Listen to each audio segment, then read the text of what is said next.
Boys and girls, you know the fairy tale of the Three Little Pigs. Today, you're going to hear the fractured fairy tale, Alaska's Three Pigs, by Audrey Gherardi, illustrated by Mindy Dwyer. Once upon a time, in the wilds of Alaska, there were three little pigs. Now, these little pigs had traveled a long way to build homesteads in Alaska's bush. They each wanted to find a piece of land on which to live and grow big cabbages. They arrived on the frontier in summer during the bright, warm days of the midnight sun, when the sun seems to shine all through the night. "It's too nice and sunny to work," said the first little pig. "Let's go camping instead." "Good idea," said the second little pig. "I'll pack marshmallows so we can toast. And I'll bring my fishing rod to catch salmon in the rivers," said the third little pig. So the three little pigs spent the long days of summer hiking, camping, and fishing.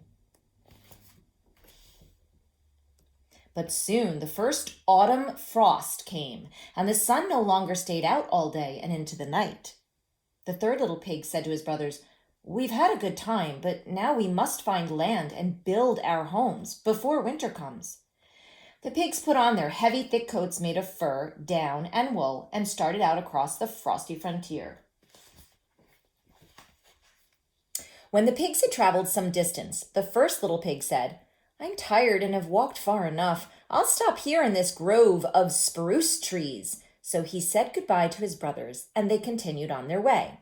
The first little pig looked around and spied an old trapper's cabin among the trees.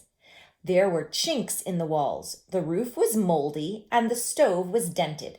"Well," thought the pig, "it's not pretty or clean, but it's better than having to build my own cabin." So he dropped his bag inside, grabbed his snowboard, and headed to Mount McKinley.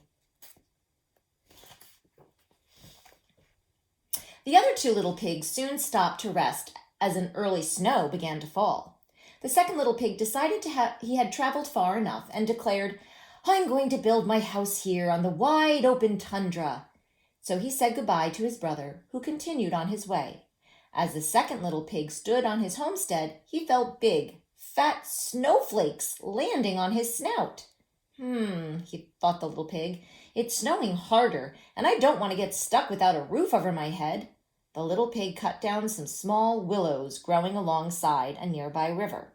He loosely braided the branches to make walls and patched together grass and moss for a roof. After a short time, the little pig had finished his house. "Done!" he cried. Then he grabbed his skis and went to join his brother.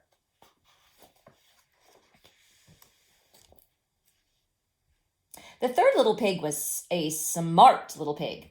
He wanted a strong house before the full force of winter came to Alaska.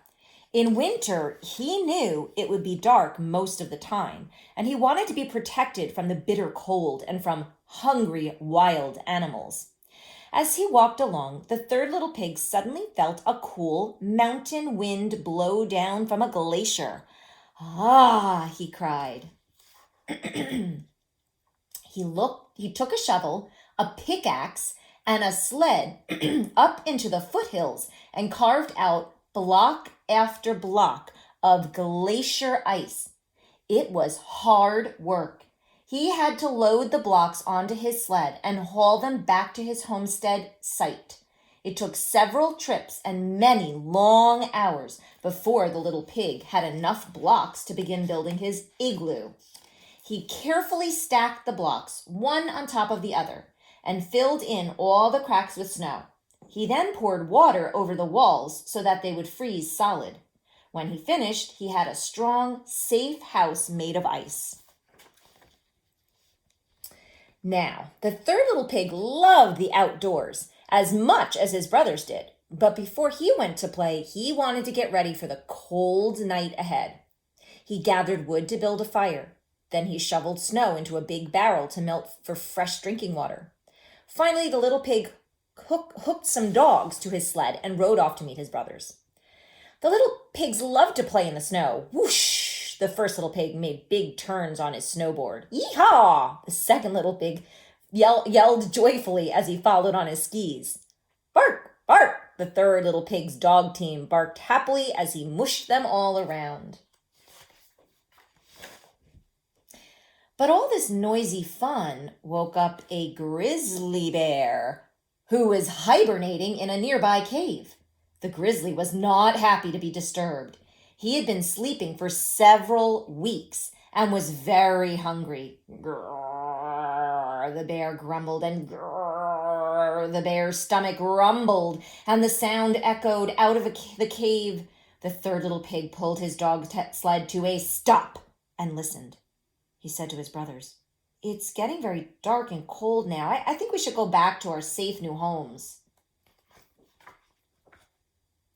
No sooner had the first little pig latched the rusty lock on his cabin door than he heard a soft knock. Little pig, let me come in," said the hungry grizzly bear. Although the little pig was lazy, he was not stupid. He knew that if he opened the door, he would be the grizzly's dinner. "Not by the hair on my chinny chin chin," answered the little pig. "Then I'll huff and I'll puff and I'll blow your house in," said the bear. Taking a big, deep breath, he huffed and he puffed and he blew on the little pig's cabin. The rotten wood of the old cabin toppled under the bear's hot breath, leaving the first little pig shaking by his dented stove. But as the hungry bear swiped his big paw at the pig, his claw caught on an old tea kettle. He started banging his paw on the stove to get it off, and the first little pig quickly ran to the second little pig's house. But as soon as the brothers were safe behind the willow door, they heard a sharp rap.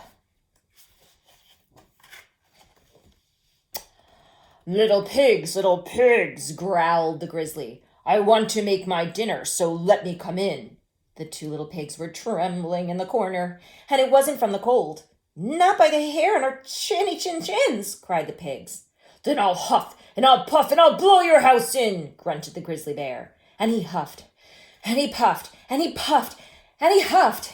He blew so hard that the small willows whirled around like a blizzard. In the confusion, the little pigs escaped and raced to the third little pig's igloo. The three little pigs quickly shut the ice door. As soon as they did, they heard a loud pounding. Little pigs, let me come in," bellowed the bear. "Not by the hair on our chinny chin chins," answered the smart third little pig.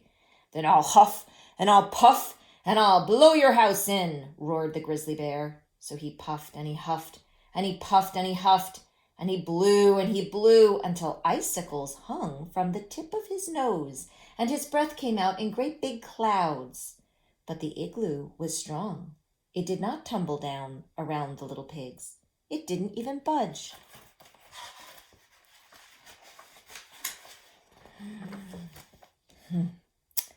The hungry grizzly did not give up. Digging his claws into the ice walls, he started to climb up to the top of the igloo.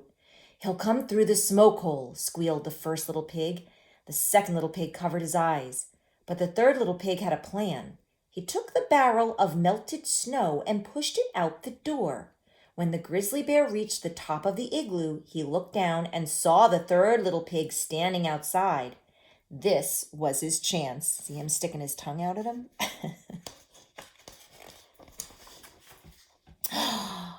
He jumped and slid down the icy wall and landed right in the barrel of water. As the grizzly tried to get out of the barrel, the cold, cold air froze his wet fur solid. Then the three little pigs loaded the bear onto their dog sled and pushed and pulled him back to his cave where he belonged, and where he would not thaw out for a very long time. The Yam End.